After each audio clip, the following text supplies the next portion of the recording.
If you're wondering about selling your home while living in Orange County, then you're in the right place. On this channel, we're sharing all the tools for first time home sellers and covering topics like what are the common closing expenses for sellers? Should I leave the appliances when I sell my home? Should I be present during a showing? Should I ask for open houses to get my home sold? And one of my favorites, what to do if your house hasn't sold. These are just some of the questions you must ask before selling your home so that you'll know how to put the most do-re-mi in your pocket when you sell your home. Be sure and check the description box below for any free giveaways.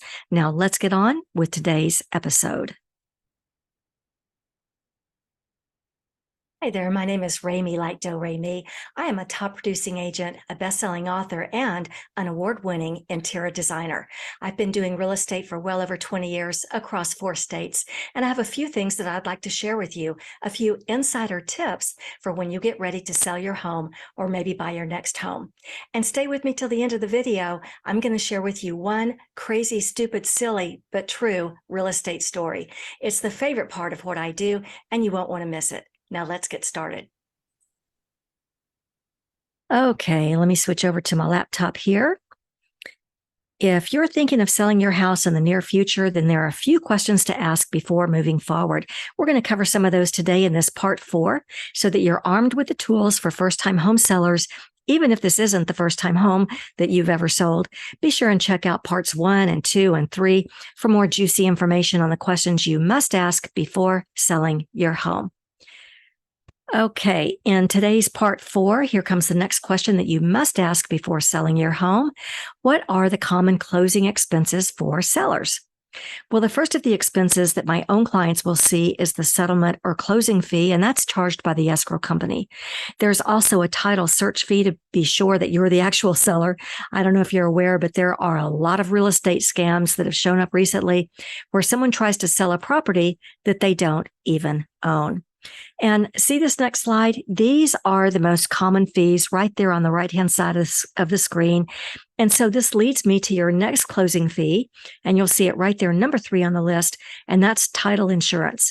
The title policy will protect you if there are any questions after you sell. Other expenses, which you'll see right there, might be a recording fee for the courthouse, wire fees, for instance, to pay off your mortgage if you still have a mortgage. There might be a fee clearing up your property taxes. There may be transfer taxes in your community, but not always. And of course, we have the commissions. Plus, see that last item? Those are any seller-paid concessions for the buyer. For instance, if you're helping with their closing cost, and we covered that on the last video. You can ask your escrow officer for a seller's net sheet for a breakdown of costs, and this will give you an idea of how much they'll write a check for at the close of escrow. This net sheet reflects how much you'll make after you've sold your house. So what does this add up to, you might be wondering? Well, it varies house by house and county by county, and there are a lot of variables, but there it is in the big red bubble. I can tell you that based on all the numbers collected for 2022, in all of California, the average closing costs for a seller were 5.35% of the final sales price. Lots of variables here, but this will at least give you an idea. Leave me a comment below and tell me if this number surprises you and if you thought the closing expenses for a seller might be higher or might be lower. I often tell my own clients to plan on 6% just to give yourself enough cushion. All right, here comes the next item. The next question you must ask before selling your home: should I leave the appliances when I sell my home? Well, the appliances won't add much value to the home since they are personal property. If you have paid a significant amount of money for your appliances and if they fit well into your new home, well, take them with you. If the buyers are making their first purchase, they may be thrilled to have the appliances included. And so that's something to think about. I often ask my own clients to remember back to the first home that they ever bought and how helpful it would have been to not have to go buy appliances right away. All right, before we get to the next item, If this is your first time on the channel and you don't want to miss any tools for first-time home sellers, then take a minute to subscribe below and tap the bell for notifications. This will also help people just like you who want the best information. On this channel, we talk about how to put the most do-re-mi in your pocket when you sell your home. We get calls every single day from people asking how to sell my house more quickly, and we love it. We love hearing from you. So whether you're looking to sell your house and move tomorrow or somewhere down the road, give us a call. Shoot us a text, send us an email, or schedule a Zoom. We'd love to hear from you, and those links are below. All right, let's move on to the next item. The next question you must ask before selling your home: should I be present during a showing? Well, it's tempting to be on hand to answer any questions that buyers may have, but it's usually awkward for a buyer to talk openly because they don't want to offend you. Mostly, they can't envision the space as their own when you still own it by being present. So I always tell my clients to go for a walk, run to the grocery store, let the buyers feel how the space feels for them. Let them imagine their furniture there. Let them discuss whether it fits their own family's needs. As an agent, I love seeing buyers sit down at the sofa or sit down at the kitchen table. That's one of those signs that tells me they're giving heavy consideration to your house. But if you're in the house, most often they'll want to do the tour as quickly as possible and then leave so that they aren't imposing. And when they do that, they can't feel it out as their own house. I promise it's tempting to stick around in case the buyer has a question, but if they do have a question they absolutely know how to ask, you don't need to be there. All right, let's move on to the next item. The next question you must ask before selling your home: should I ask for open houses to get my home sold? Open houses are no longer necessary to sell a home because of the wide exposure on the internet with photos, floor plans, videos, drone videos. Some statistics show that fewer than 5% of homes sell from open house efforts. Plus, it adds a layer of security issues that you may not be comfortable with. The truth is, open houses are primarily a way for an agent to find new buyers and new sellers. That being said, I did find this cool graphic from Redfin. Can you see how strong the left side of the graph is? I just think that it's interesting how San Francisco sellers seem to love their open houses. And look over there to the right at Las Vegas, not so much.